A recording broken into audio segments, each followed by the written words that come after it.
বাংলাদেশে রাজনীতির নতুন পাওয়ার হাউস চরমোনাই পীর ও তার দল। বিস্তারিত দেখুন আশরাফ আলী ফারুকীর মন্তব্য প্রতিবেদনে। বাংলাদেশের রাজনীতি কখনোই স্থির থাকে না। এখানে শত্রু মিত্র নির্ধারিত হয় প্রয়োজন ও পরিস্থিতির ভিত্তিতে। গেল কয়েক মাস রাজনৈতিক পট পরিবর্তনের ধারায় যে কজন ব্যক্তিত্ব আলোচনার কেন্দ্রে এসেছেন তাদের মধ্যে অন্যতম চরমোনাইয়ের পীর মুফতি সৈয়দ রেজাউল করিম। ইসলামী রাজনীতির ধারাকে বদলে দিতে যিনি এককভাবে নেতৃত্ব দিচ্ছেন, তিনি আজ জাতীয় রাজনীতির আলোচনার কেন্দ্রবিন্দুতে। ইসলামী আন্দোলন বাংলাদেশ 1987 সালে প্রতিষ্ঠিত হলেও দলটি কখনোই সংসদে আসন পায়নি, কিন্তু এতে তাদের জনপ্রিয়তা নিয়ে প্রশ্ন তোলার সুযোগ নেই।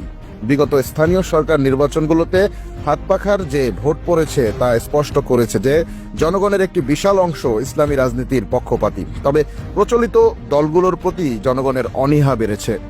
ইসলামী আন্দোলন বাংলাদেশ বরাবরই নিজেদের একটি আদর্শিক রাজনৈতিক দল হিসেবে প্রতিষ্ঠিত করেছে। যেখানে অন্য রাজনৈতিক দলগুলো ক্ষমতার সমীকরণ মিলিয়ে চলতে চায়, সেখানে তারা বরাবরই বলে আসছে, আমাদের রাজনীতি ক্ষমতার জন্য নয়, বরং ইসলামের জন্য।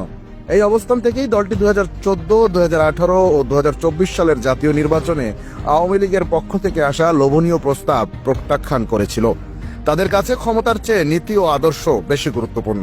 গত কয়েক বছরে বাংলাদেশে ইসলামী রাজনীতির চিত্র অনেকটা বদলে গেছে।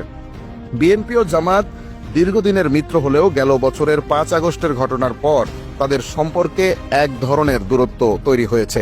বিএনপির রাজনীতি এখন অনেকটাই জামাতকে এড়িয়ে চলছে এবং জামাতও নিজেদের এককভাবে সংগঠিত করার চেষ্টায় আছে। এই শূন্যতা পূরণে নতুন সম্ভাবনা তৈরি হয়েছে ইসলামী আন্দোলন বাংলাদেশের জন্য।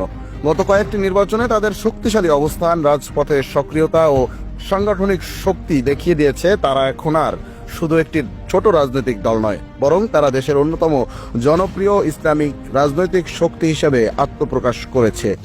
5 আগস্টের পর যখন বাংলাদেশের রাজনীতি এক অস্থিরতার মধ্যে চলছিল, তখন ইসলামী আন্দোলন বাংলাদেশ রাজপথে থেকে সাহসী ভূমিকা পালন করে। বিভিন্ন রাজনৈতিক বিশ্লেষকরা এ ব্যাপারে একমত যে জুলাই বিপ্লবের সময় দলীয় ব্যানারে রাজপথে সক্রিয় থাকা দলগুলোর মধ্যে অন্যতম ছিল ইসলামী আন্দোলন বাংলাদেশ। এটাই প্রমাণ করে তারা শুধু নির্বাচনের সময় সক্রিয় হয় না, বরং ন্যায়ের পক্ষে সর্বদা অবস্থান নেয়। এই ধারাবাহিকতার ফলে দলটি এখন দেশের অন্যতম প্রভাবশালী ইসলামী দল হিসেবে নিজেদের জায়গা করে নিয়েছে। এই পরিবর্তনের ধারায় ইসলামী দলগুলোর মধ্যে ঐক্যের সম্ভাবনাও তৈরি হয়েছে। ইসলামী আন্দোলন বাংলাদেশ ইতোমধ্যে বাংলাদেশ খেলাফত মজলিস, জমিয়তে ওলামায়ে ইসলাম, গণ অধিকার পরিষদ, এবি পার্টি এবং ববি হাজ্জাজের এনডিএম এর সঙ্গে সংলাপ করেছে। ইসলামী দলগুলোর ঐক্যের এই উদ্যোগ নিঃসন্দেহে দেশের রাজনৈতিক সমীকরণকে নতুন মোড় দিতে পারে। এরই ধারাবাহিকতায় গত 21 জানুয়ারি চরমোনাই পীরের বাসভবনে